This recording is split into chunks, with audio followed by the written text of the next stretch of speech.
मी ज्या वेळेला जिवंत होतो त्यावेळेला दसरा दिवाळीच्या सणासुदीला फाटके कपडे घालायचो. मी जेव्हा जिवंत होतो त्यावेळेला मला नवा कपडा कोणी दिला नाही. आज मी मरून गेलोय, मला कोणाच्याच कपड्याची गरज नाही, पण माझ्याच घरच्यांनी माझ्या मापाचे 2 तासाच्या आत नवीन कपडे शिवून आणले. तेव्हा लक्षात आलं मी जगतोय कशासाठी, जगतोय कोणासाठी. आईच्या जाण्यानं हे घर पोरकं झालं. खरं या 5 भावंडांचा खूप कौतुक वाटतं की त्यांनी इतका छान सोहळा आपल्या आईच्या पश्चात उभा केलाय. मला वाटतं या 5 भावंडांनी आयुष्यात एकच करा आता.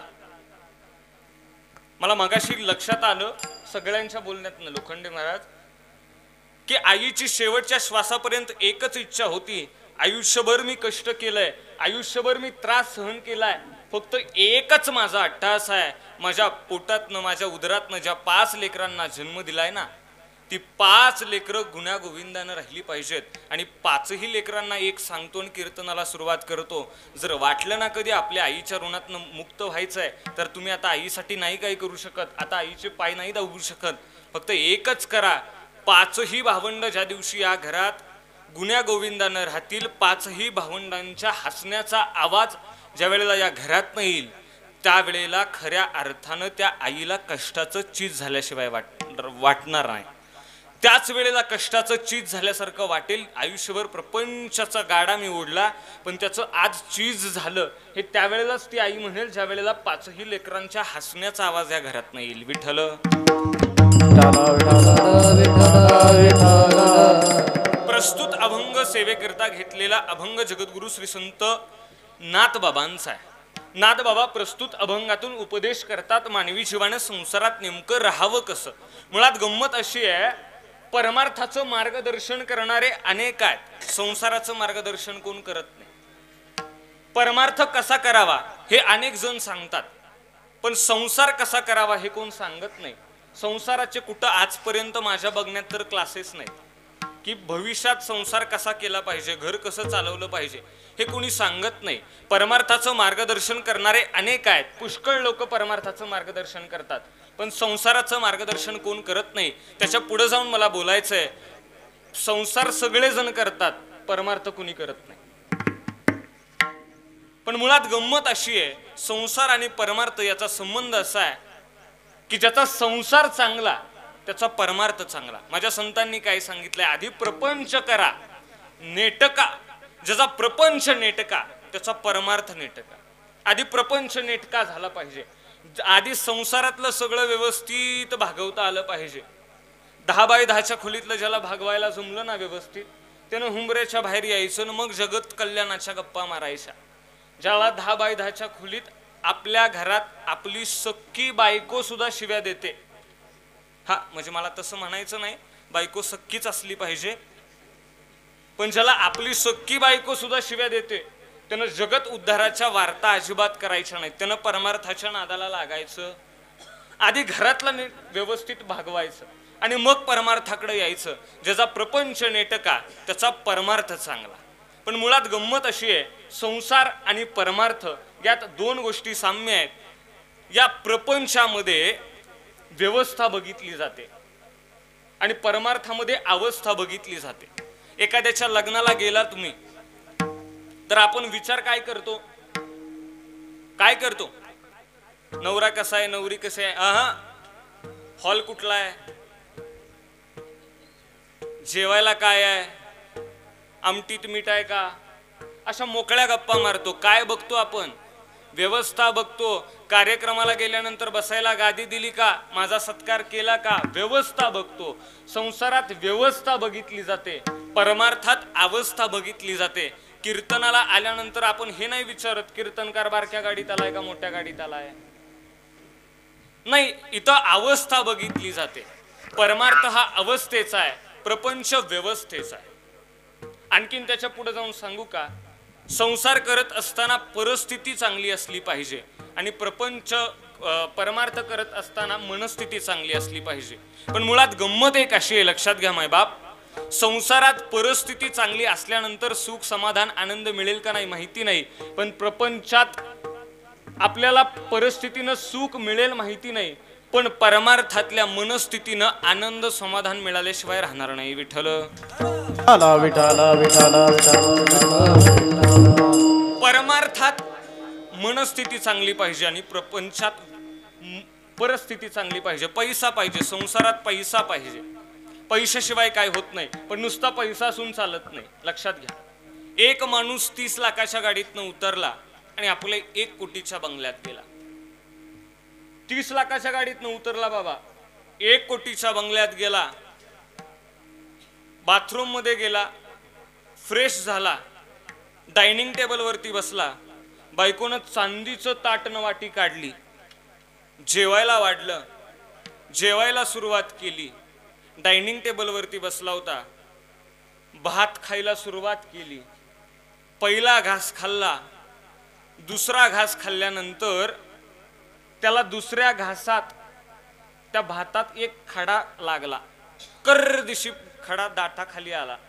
काय केलं असेल त्यानं? मग बोला, काय केलं असेल भातात खडा लागल्यानंतर?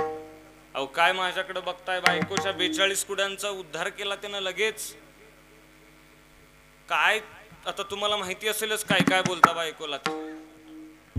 इतका वाईट वाईट बोलायला लागला, ताटावून उठला, दुसराच घास होता, न जेवता बेडरूम मध्ये गेला, एसीचं बटन दाबलं, झोपला, पण झोप लागत नव्हती. या कुशीवनं त्या कुशीव, त्या कुशीवनं त्या कुशीव झाला, पण झोप अजिबात लागत नव्हती.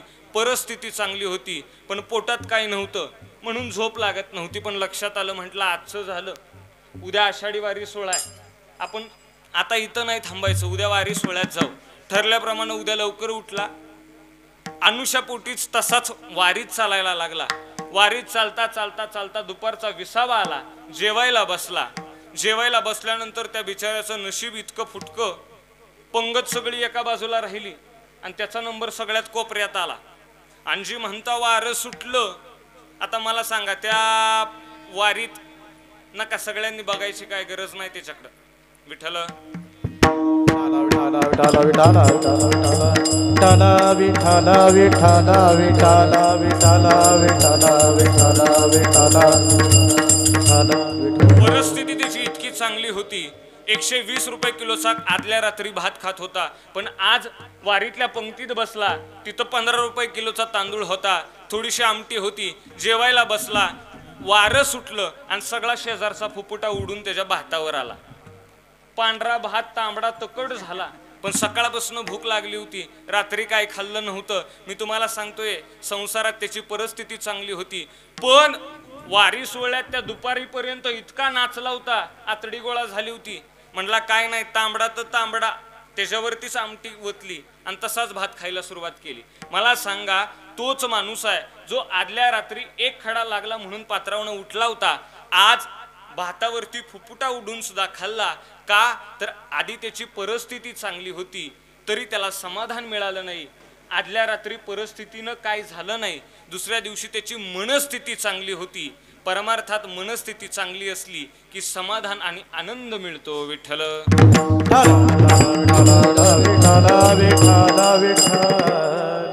पण संसारात आपली परिस्थिती चांगली पाहिजे, परमार्थात मनस्थिती चांगली पाहिजे, हे लक्षात आलं. पण तुम्ही आम्ही सगळेजण संसारिक माणसं आहे, आपल्याला एका वेळेला एकच गोष्ट जमेल कदाचित. आपण संसार तरी करू नाही तर परमार्थ तरी करू. मग आपण संसारात राहून परमार्थ नेमका करायचा कसा?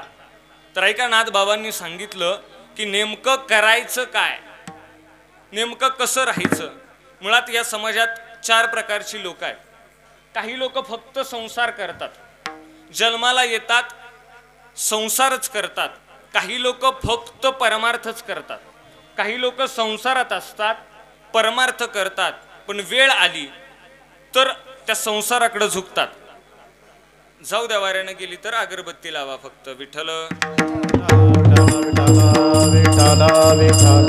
ऐका, समाजात 4 प्रकारच्या विचाराची लोक आहेत. काही लोक फक्त संसार करतात, काही लोक परमार्थ करतात, फक्त परमार्थ करतात. काही लोक संसारात राहतात, परमार्थ करतात, पण वेळ आली तर त्या संसाराकडे झुकतात. काही लोक संसार करतात, परमार्थात असतात, पण वेळ आली तर त्या परमार्थाकडे झुकतात. 4 प्रकार सांगितले मी तुम्हाला. पहिला प्रकार, काही लोक फक्त संसार करतात. सायास करीसी प्रपंच दिननिशी, सारखा रात्रंदिवस प्रपंचाचाच गाडा, प्रपंचाचाच गाडा ओढायचा, दुसरं काय करायचं नाही. कधी कीर्तनाला यायचं नाही, कधी समाजात यायचं नाही. गाढव माहितीये का तुम्हाला? गाढव बोला, गाढव माहितीये का? बोला बरं का, नाही तर मी हाणून घेईन इथं. गाढव माहितीये का? गाढव जन्माला आल्यापासून मरेपर्यंत करतं काय? वजी वाहतं, दुसरं काय करतं का? गाढव कीर्तनाला येतं का? नाही, नाही येत ते गाढव. तसं माणूस आहोत आपण. काही लोक फक्त सायास करतात, फक्त प्रपंच करतात. असो. पुढचा प्रकार असा आहे, काही लोक फक्त परमार्थ करतात, फक्त परमार्थ करतात. जळी स्थळी काष्टी जसा विठ्ठल आहे, तसं तिकडं तिकडं बघावं, तिकडं जे जे भेटे भूत ते माणीचे भगवंत. त्याला सगळ्याला भगवंत मानायचं, फक्त परमार्थ करायचा. काही लोक तिसरा प्रकार असा आहे, आपण संसारात राहतो, परमार्थ करतो, पण वेळ प्रसंगी संसाराकडे झुकतो.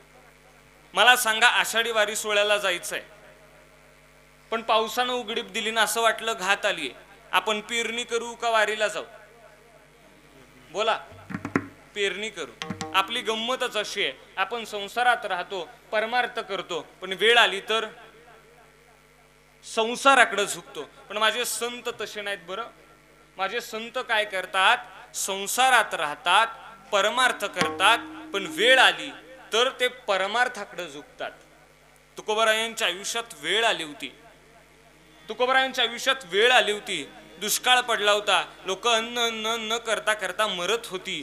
तुकोबरायांनी विचार केला, आपल्याकडून जे लोकांनी कर्ज घेतलंय ते कुठनं भागवणार? ती लोक घेतल्या कर्जाच्या वह्या इंद्रायणीत बुडवून टाकल्या. वेळ आली तर ते परमार्थाकडे झुकले, संसाराकडे नाही. अन्नाचा कण जरी घरात नव्हता तरी आलेल्या भिक्षुकाला कधी माघारी पाठवलं नाही. म्हणजे संत काय करतात? वेळ आली तर परमार्थाकडे झुकतात. पण आपण मुळात असं करत नाही. मुळात संत काय करतात? संसाराच्या नावे घालून या शून्य, किंवा तुकोबराय म्हटले संसारी असावे, असोनी नसावे. हे चार प्रकार आहेत. काही लोक फक्त संसार करतात, काही लोक परमार्थ करतात. काही लोक संसारात असतात, परमार्थ करतात, पण संसाराच्या बाजूने झुकतात. काही लोक संसारात राहतात, परमार्थ करतात, परमार्थाच्या बाजूने झुकतात. पण मला सांगा, आपण संसारात आहोत, आपल्याला संसारात राहून परमार्थ करायचं, नेमकं करायचं काय? काय करायचं आपण? काय सोडायचं आणि काय धरायचं? संसार सोडू शकतो आपण? आता नाही सोडू शकत. आपल्याला ते वळण लागले आपल्या इंद्रियांना. आपण संसार सोडूही शकत नाही. पण एक लक्षात ठेवा, आपला एक पाय संसारात ठेवायचा, एक पाय परमार्थात ठेवायचा. परमार्थातला पाय असा घट्ट रोवायचा, वेळ आली तर संसारातला पाय उचलायचा. मला सांगा, चालण्यासाठी पावलं किती लागतात? बोला बोला, किती लागतात? 2 पावलं लागतात. पण चालण्याची क्रिया कधी घडते? जेव्हा मागचा पाऊल उचलून पुढे टाकतो तेव्हा. तसं संसारात राहताना काय करायचं? परमार्थातला पाय घट्ट रोवायचा, संसारातला पाय वेळ प्रसंगी उचलून पुढे टाकायचा. तो उचकायला लागला तरी चालेल, पण परमार्थातला पाय हलवायचा नाही. संसारात गुंतून राहायचं नाही. आपल्याला संसारात गुंतून राहू नये. आपण संसार, मुळात आपला जो संसार आहे त्यातलं जे सुख आहे ते खरं सुख आहे, म्हणजे ते दिसायला सुख आहे का असायला सुख आहे? बोला बोला, दिसायला आहे का असायला आहे? दिसायला आहे, असायला नाही. सांगू, आमच्या गावातला एक माणूस आहे, लग्नाला त्याच्या जवळपास 15 वर्ष होत आली, पण बायकोवरचं प्रेम इतकं त्याचं 15 वर्ष झाली तरी तो रोज बायकोला मसाला पान खायला देतो. एक झालं की एक झालं की एक. राहवलंच नाही मला. मी एक दिवस त्याच्या जवळ गेलो, म्हणलं, बाबा रे, तुझ्या लग्नाला 15 वर्ष झाली, 15 वर्षात बायकोवरचं प्रेम इतकं टिकवून का ठेवलंयस? काय बघ नक्की राज काय आहे आपके प्रेम का?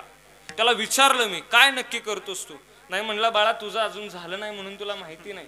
गंमत असे म्हटला, तिला पान खायला द्यायचं कारण प्रेम नाही, पान खाल्ल्याशिवाय जातीचं तोंड बंद राहत नाही. मला सांगा, संसारातलं प्रेम दिसायला आहे का असायला आहे?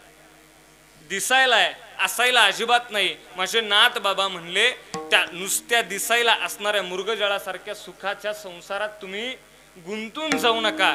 तुम्ही त्या पक्षासारखं राहा. अभंगाचं पहिलं चरण. पक्षी अंगणी उतरती,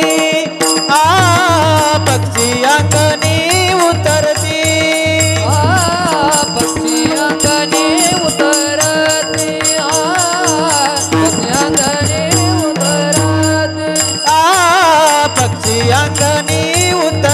पक्षी अंगणी उतरती पक्षी अंगणी उतरती अंगणी उतरती पक्षी अंगणी उतरती पक्षी अंगणी उतरती एका गुंतनी राहती एका गुंतनी राहती तैसे असावे संसारी तैसे असावे संसारी एका गुंतनी राहती एका गुंतनी राहती तैसे असावे संसारी तैसे असावे पक्षी अंगणी उतरती एका गुंतनी राहती एका गुंतनी राहती एका गुंतनी राहती पक्षी अंगणी उतरती एका गुंतनी राहती एका गुंतनी राहती एका गुंतनी राहती राहती एकदा जोरदार टाळ्या वाजवाया तुमच्यासाठी. आजच्या चित्रपटाची स्टोरी कशी असू द्या, संगीतावरती चित्रपट गाजणार एवढं नक्की. विठ्ठला विठाला विठाला विठाला विठाला विठाला विठाला नाथबाबांनी नेमकं संसारात राहावं कसं याचं उत्तम उदाहरण दिलंय त्या पक्ष्यांचं. मला सांगा, आपण अंगणामध्ये दाणे टाकतो, ते दाणे टिपण्यासाठी पक्षी अंगणात येतात. अंगणात पक्षी आले की काय करतात? बोला. ते दाणे टिपायला सुरुवात करतात. दाणे टिपायला सुरुवात करतात. दाणे टिपून झाले की आपल्याच पसरीला जाऊन थांबतात, आराम करतात. दुसऱ्या दिवशी सकाळी उठतात आणि ते पक्षी आपल्याला म्हणतात, नाश्त्याची काय व्यवस्था आहे? बरोबर आहे का बाबा? नाही. ते पक्षी अंगणात आपल्या उतरले ना तर काही दाणे टिपतात आणि निघून जातात. नाथबाबांनी सांगितलं आपल्याला, आपण त्या पक्ष्यांसारखं संसारात राहा. आपण जन्माला आलो ना, तर जन्माला आल्यापासून आपण काय केलं पाहिजे? काही सुखाचे दाणे टिपले पाहिजेत, काही दुःखाचे दाणे टिपले पाहिजेत आणि एक दिवस या जगाचा निरोप घेतला पाहिजे. इथं गुंतून जाऊ नका. इथनं एक ना एक दिवस आपल्याला जायचंय. इथं गुंतू नका. साधं सांगू का आणखीन? चिक्कू पाहिलाय का? चिक्कू, हा, चिक्कू जर फोडायचा झालं तर त्याला कुऱ्हाड लागती का कोयता? हा, आपण हाताने असा चिक्कू पिकलेला उघडतो. आपण चिक्कू पिकलेला फोडला की त्यातले बी बाहेर पडायला साधारणतः किती तास लागतात? बोला. हा, लगेच फोडल्याबरोबर त्या क्षणाला ती बी बाहेर पडते. संसारात तसं राहा. ती बी बाहेर पडते, आपण तिला हात लावत नाही, अजिबात हात लावत नाही. आपण चिक्कू खाऊन टाकतो. माझे नाथबाबा म्हणले तसं राहा, गुंतून जाऊ नका. आंब्याची कोय पाहिली का? कोय कोय कोय लगेच बाहेर निघते का? नाही. आपण त्या कोयला बाहेर काढतो, सगळा आंबा खाऊन घेतो आणि शेवटी शास त्या कोयवर लावतो आणि मग असं दातानं त्याला वडत वडत वडत पार तिला पांढरी तकट होईपर्यंत खातो. का? गुंतून राहिली. मला सांगा, वल खोबरं बघितलंय का? वल खोबरं बघितलंय का? बघितलं. त्यातलं जर वल खोबरं त्या कवटाला चिटकून राहतं, त्या कवटाला चिटकून राहिलेलं वल खोबरं काढण्यासाठी आपण काय करतो? चांगल्यापैकी चाकू घेतो, सुरी घेतो, उलातनं घेतो आणि असं काढायला बघतो.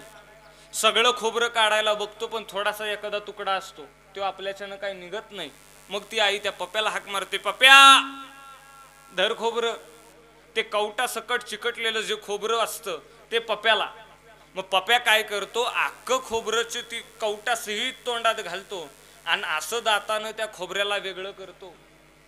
आपली अवस्था ती होऊ नये वेगळं करण्याची. त्यामुळे तुम्ही गुंतून जाऊ नका, धरून राहू नका. आणि आपण शेतकरी म्हणून आणखीन सोपं सांगू का? शिर्डीला कधी पाणी पिताना बघितलंय का? हा, शिर्डीला पाणी पिताना कधी बघितलंय का? शिर्डी कशी पाणी पिते? शिर्डीच्या पुढं मोठा ढू असू द्या, तलाव असू द्या, नाहीतर बादली असू द्या, शिर्डी काय करणार? हळू चाकत माकत त्यात तोंड घालणार, जेवढं पाहिजे तेवढंच पाणी पिणार. तळ्यात जर सोडली, डबक्यात जर सोडली तर पुढचं दोन्ही पाय खाली टेकणार, तोंडानं चवीनच पाणी पिणार. आणि तेच म्हशीला त्याच डबक्यात पाणी प्यायला सोडा बरं, ती म्हस काय करल? ती पाणी प्यायचं राहिला बाजूला, आधी त्या पाण्यात जाईल, डबक्यात जाईल, तासन तास उठणार नाही, गुंतून राहील. बाहेर आल्यानंतर बघा तिची अवस्था. तसं आपण संसारात राहत असताना गुंतून जाऊ नका. आपण त्या चिक्कूच्या बी सारखं राहिलं पाहिजे, आपण त्या पक्षासारखं राहिलं पाहिजे. एक दिवस आपल्याला जायचं आहे. माणसाचं आयुष्य जीवन जगत असताना गुंतून का राहायचं नाही? गुंतून राहाल, पण हे जीवन जगत असताना प्रत्येकाला, तुम्हाला मला भीती आहे, प्रत्येकाला भीती आहे. बसलेल्यांना भीती आहे, उभं राहिलेल्यांना भीती आहे, स्टेजवरच्यांना भीती आहे, खाली बसलेल्यांना भीती आहे, तळवटावर बसलेल्यांना भीती आहे, जन्माला आलेल्या जीवापासून मराय टेकलेल्या म्हाताऱ्यापर्यंत सगळ्यांना भीती आहे. तुम्हाला भीती आहे की हो आता 12च्या आत उरकतोय का नाही, गुरं पाणी पाजायची भीती आहे. मला भीती आहे, माझा स्वर लागतोय का नाही, मला जमतोय का नाही, मी बरोबर सांगतोय का नाही. गाणाऱ्यांना भीती आहे, मी अचूक प्रमाण देतोय का नाही. पखवाजांना भीती आहे, कीर्तन झाल्यावरती सगळ्यांना भीती आहे. पण भीतीची गंमत अशी आहे, काही भीतीची आपल्याला जाणीव असते आणि काही भीतीची आपल्याला जाणीव नसते. ऐका मायबाप, ज्या वेळेला एखाद्या भीतीची आपल्याला जाणीव नसते त्यावेळेला आपल्याला जास्त भीती वाटते. पण भयाची जाणीव असेल तर आपल्याला भीती वाटत नाही. साधं सांगू, जुना काळ, ज्या वेळेला एसट्या, टू व्हीलर काही नव्हतं, रात्रीची वेळ 3-4 लोक अशी प्रवासाला निघाली. ते वाडी वस्तीनं, आडरानानं, पांदीनं, पाटानं मिळेल त्या रस्त्यानं चालायला लागली. आणि आता गावाच्या जवळ आली. गावाच्या जवळ एक चिंचेचं झाड होतं. ते झाड जसं जसं जवळ यायला लागलं तसं त्यातला चौघांमधला एक म्हणाला की माझे आजोबा सांगत होते, म्हणला इथं काहीतरी आहे. आणि ती म्हणे बिडी मागतं, बिडी. आता आपल्याकडे आहे का ते सिगारेट? आपल्याला द्यायला नाही. तर तो दुसरा म्हणला खरंच र, मी पण ऐकल्यासारखं वाटतंय की इथं काहीतरी आहे. अशी त्यांची चर्चा चालली होती. आणि एकदम भीतीचं वातावरण तयार होण्यास आणि असं वारं सुटलं म्हणता, वारं सुटलं त्या चिचच्या झाडाखालनं एक असं काहीतरी पुतळ्यासारखं रस्त्यावर अर्ध्या आल्यासारखं दिसलं.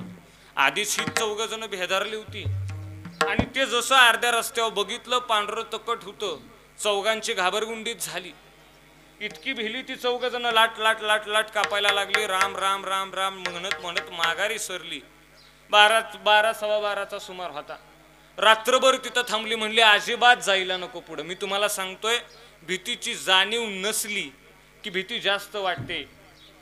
रात्रभर 4च्या 4 तिथंच आहेत. झोपली नाहीत, काही नाहीत, काही नाहीत. त्यांना वाटलं आपला डोळा लागावा आणि ह्यानं आपल्यावर झडप घालावी. भीती वाटली, भीती ना. आता म्हणले आपल्याकडे बिडी नाही, काही नाही. 4 जण तशीच भीत थरथर त्या अंगानं रात्रभर उभी आहेत. त्या 4घातला म्हणला आता किती वेळ थांबायचं, 12 वाजल्यापासून थांबलोय. दिवस जसा जसा वर यायला लागला तसा 4घातल्या एकाने विचार केला. म्हणला आता रात गेली, होईल ते होईल. म्हणला आता दिवस उजाडलाय, जाऊन बघू तरी काय. ते हल्लं नाही, चाललं नाही, बोललं नाही, नेमकं हाय तरी काय. 6च्या सुमारास ते हळूहळू दबक्या पावलांनी तिथपर्यंत गेलं. वळून बघितलं तिथं तर ते सांगायला लागलं, नालायकांनो हे अजिबात काय नाही, हे बुजगाव नाही, वाऱ्यानं आलंय. मला सांगा, ते बुजगावूनच होतं पण त्याची जाणीव नव्हती. भीती जास्त वाटत होती. सगळ्यांना भीती आहे, पण भीतीची जाणीव नसली की भीती वाटते. भीतीची जाणीव असली की भीती वाटत नाही. आणि त्याच्या पुढे सांगू, भीतीचे मुख्य 2 प्रकार आहेत. आपल्या सगळ्यांना भीती आहे. एक साधारण भीती आहे आणि एक असाधारण आहे. साधारण म्हणजे ज्याच्यापासून निवृत्ती होऊ शकते. असाधारण म्हणजे ज्याच्यातून आपण कदापि निवृत्त होऊ शकत नाही. साधारण निवृत्ती म्हणजे आज जर माझा स्वर लागत नसेल तर उद्या मी रियाजानं तो लावू शकतो, त्यातून निवृत्ती मिळवू शकतो. हे साधारण भय आहे. पण असाधारण भय म्हणजे मृत्यूच आहे. ज्याच्यापासून आपण कदापि चुकू शकत नाही. आणि तुम्हा आम्हाला सगळ्यांना या मृत्यूचीच भीती आहे. कोणाला वाटतंय सांगा बरं, आत्ता मी मरावं? बोटवर करा, 1 रुपयाचं बक्षीस त्याला माझ्याकडनं. इथं बसलेल्यापैकी कोणालाच नाही, तुम्हाला मला सगळ्यांना मृत्यूची भीती आहे. आपल्याला कधीच मरू वाटत नाही. मला सांगा, एखादा माणूस जर वारला, मेला, तर निरोप देताना आपण काय सांगतो? मेला म्हणतो का वारला म्हणतो? आता तर नवीन पद्धत आली, ऑफ झाले.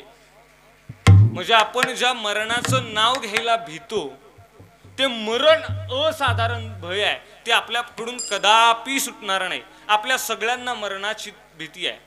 आपल्यात सगळ्यात मोठं सगळ्यांना एक ना एक दिवस जायचं आहे.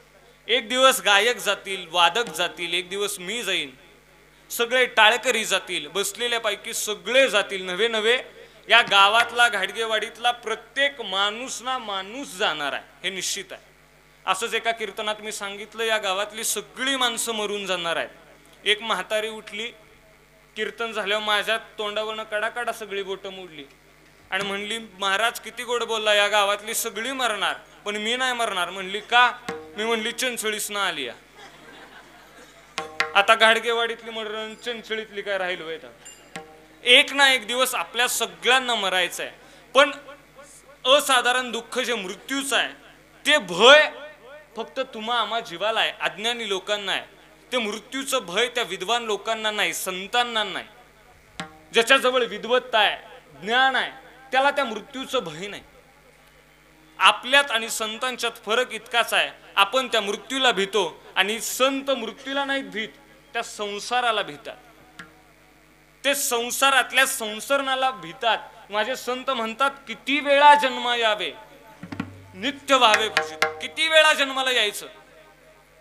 या संसारातल्या संसरणाला संत भेटतात. तुम्ही आम्ही मृत्यूला भेटतो. संसारातल्या संसरणाला संत भीतात, विद्वान लोक संसारातल्या संसरणाला भीतात. किती वेळा जन्माला यायचं म्हणतात. शुकाचार्यांची कथा सगळ्यांना माहिती आहे. मला सांगा, सामान्य माणूस गर्भामध्ये किती दिवस वाढतो? 9 महिने 9 दिवस. शुकाचार्य 12 वर्ष त्या गर्भात आईच्या वाढत होते. त्यांचे वडील व्यास महर्षी व्यास त्या शुकाचार्यांना एक दिवस सांगायला लागले, शुकाचार्य तुम्ही आता बाहेर या, 12 वर्ष झालं तुम्ही गर्भात आहात. शुकाचार्य त्या व्यास महर्षींना सांगतायत, बाबा यायला काय हरकत नाही, पण मला त्या संसारातल्या संसरणाची भीती वाटते. मला संसाराची भीती वाटते. संसाराला मी घाबरतोय. व्यास महर्षी म्हणले, अजिबात काळजी करू नका, संसारात लागेल ती मदत मी करतो, पण तुम्ही अजिबात भिवू नका. त्यावेळेला शुकाचार्य त्या व्यास महर्षींना सांगतायत, बाबा तुम्हाला जो संसार चुकला नाही, त्यातनं मला कसं निवृत्त करणार आहे तुम्ही? जो तुम्हाला चुकला नाही, त्यातनं मी निवृत्त होऊ शकत नाही. मला सांगायचं इतकंच, जे विद्वान लोक असतात ती संसारातल्या संसरणाला भेटतात, आपण मृत्यूला भेटतो. मला सांगा, आपण संसाराची आपल्या कोणाला भीती वाटते का? बोलू नका, बोलू नका, बोलू नका. संसाराची भीती कोणाला वाटते का? नाही वाटत. आपल्यापैकी कोणाला संसाराची भीती वाटत नाही. याचं कारण आहे, संसाराचा आपला जुना संबंध आहे. मला सांगा, अतिपरिचयात अवज्ञा होत असते. अतिशय जवळचा माणूस असला की त्याची किंमत कळत नाही. तसं संसार आपण पूर्वीपासून करत आलोय, आपल्या वडिलांनी केलाय, आपण करतोय, लहानपणापासून या संसारात आहोत, म्हणून आपल्याला या संसाराची भीती वाटत नाही. पण संतांना या संसारातल्या संसरणाची भीती वाटते. संत म्हणतात, हो हा जो संसार आहे तो दुःखाचा आहे, याच्यापासून बाजूला राहा. दुःख बांधवडी आहे हा संसार, सुखाचा विचार नाही ते सुखाचा विचार. दुःख बांधवडी आहे हा संसार. दुःख बांधवडी आहे हा संसार. दुःख बांधवडी आहे हा संसार. दुःख बांधवडी आहे हा संसार. सुखाचा विचार नाही मोठे, सुखाचा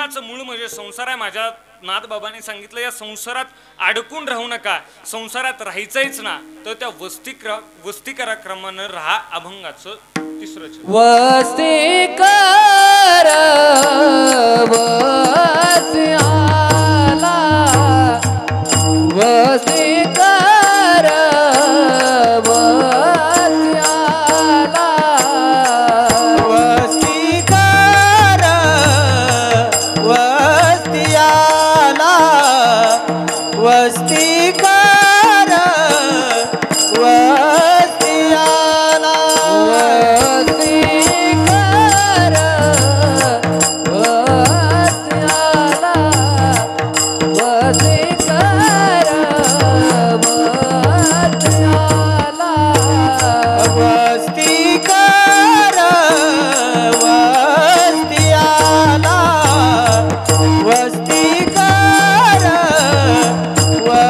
वस्ती आला प्रातःकाळी उठून गेला प्रातःकाळी उठून गेला वस्ती कर तैच्या संसारी तैसे आता बेसंसारी प्रातःकाळी उठून गेला प्रातःकाळी उठून गेला तैसे आता बेसंसारे तैसे आता बेसंसारे वस्ती कर वस्ती आला प्रातःकाळी उठून गेला तैसे असावे संसारी तैसे असावे संसारी संसारी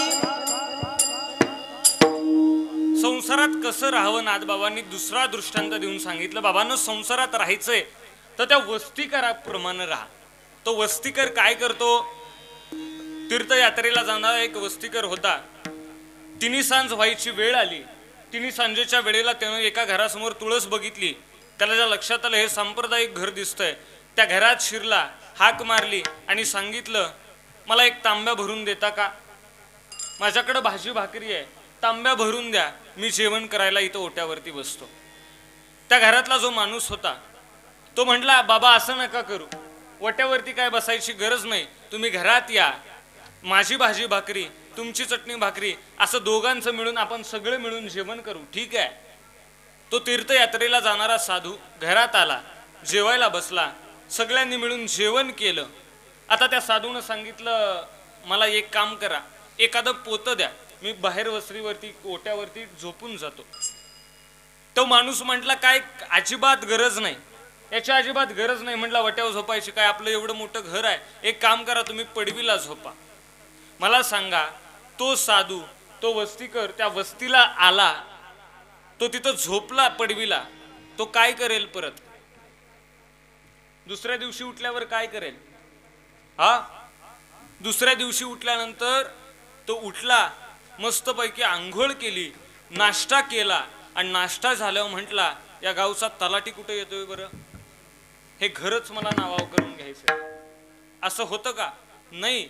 तो वस्तीकर आपल्या वस्तीला येतो, तो आराम करतो, पण आपण उठायच्या आत दुसऱ्या दिवशी निघून जातो. तसं संसारात राहा. ठीक आहे तुकोबार आहे, नाथबाबा तुम्ही सांगताय तसं संसारात राहा, तसं संसारात राहा. म्हणजे नेमकं कसं संसारात राहा सांगितलं नाथबाबांनी. तैसे असावे संसारी जोवरी प्राचीनाची दोरी. जोपर्यंत या प्राचीनाची दोरी आहे, प्रारब्धाची दोरी आहे, तोपर्यंतच राहा. एकदा प्रारब्धाची दोरी तुटली, संपलं, तुटला आयुष्याचा दोरा, येर वाऊगा पसारा. ज्या दिवशी आपण या जगाचा निरोप घेऊ ना, त्यावेळेला आपलं असं काही नसणार आहे. एक छान गोड भाव आपल्या सगळ्यांसमोर मांडतो. तुम्ही आणि तुमचं आणि माझं जीवन नेमकं कसं आहे का? ज्या वेळेला तुम्ही आणि मी जिवंत होतो, ज्या वेळेला मी जिवंत होतो, घाबरू नका, अमावस्या कालच झाली. ज्या वेळेला मी जिवंत होतो त्यावेळेला 10 ते 12च्या कीर्तनाला मला जर अर्धा तास लेट झाला तर या समाजानं माझं अर्धा तास लेट झालेलं कीर्तन सुद्धा ऐकलं. ऐका तुमचं माझं जीवन मायबाप. ज्या वेळेला मी जिवंत होतो कीर्तनाला मला अर्धा तास जरी उशीर झाला तरी लोकांनी अर्धा तास उशिरा थांबून माझं कीर्तन ऐकलं. आज मी मरून गेलोय, माझ्या अंत्यविधीला 15 मिनिटं उशीर झाला तर माझ्या जमलेल्या लोकांनी तक्रार करायला सुरुवात केली, किती वेळ आहे अजून. तेव्हा लक्षात आलं मी जगलोय कशासाठी आणि जगलो कोणासाठी. लक्षात घ्या, ज्या वेळेला मी जिवंत होतो त्यावेळेला रोज सकाळी वाटायचं थोडीशी भाकरी भाजी नाश्त्याची काहीतरी व्यवस्था होईल का. मी जिवंत होतो त्यावेळेला मला नाश्ता एक वेळचं जेवण कधी व्यवस्थित वेळेवरती मिळालं नाही. आज मी मरून गेलोय, मला कोणाच्याच जेवणाची गरज नाही, पण माझ्या नावाखाली आज त्या कावळ्याला सुद्धा पंचपक्वानाचं ताट वाढलंय. तेव्हा लक्षात आलं मी जगलो कशासाठी. तुमचं माझं जीवन आहे मायबाप, आपण जगतो कशासाठी. ज्या वेळेला मी जिवंत होतो त्यावेळेला बाजेवरती खॉटवरती पडून होतो त्यावेळेला वाटायचं माझ्या बायकोनं जवळ यावं, मुलीनं जवळ यावं, मुलानं जवळ यावं, मला उठताना आधार द्यावा. मी जेव्हा जिवंत होतो त्यावेळेला मला उठताना आधार कुणीच दिला नाही. आज मी मरून गेलोय, मला कोणाच्याच आधाराची गरज नाही, पण जमलेल्या भावकीतल्या लोकांमध्ये चर्चा चालू आहे मेलेल्या मड्याला खांदा देऊन आधार द्यायचं पुण्याचं काम कोण करणार आहे. तेव्हा लक्षात आलं मी जगतोय कशासाठी. ऐका, तुमचं माझं जीवन ऐका.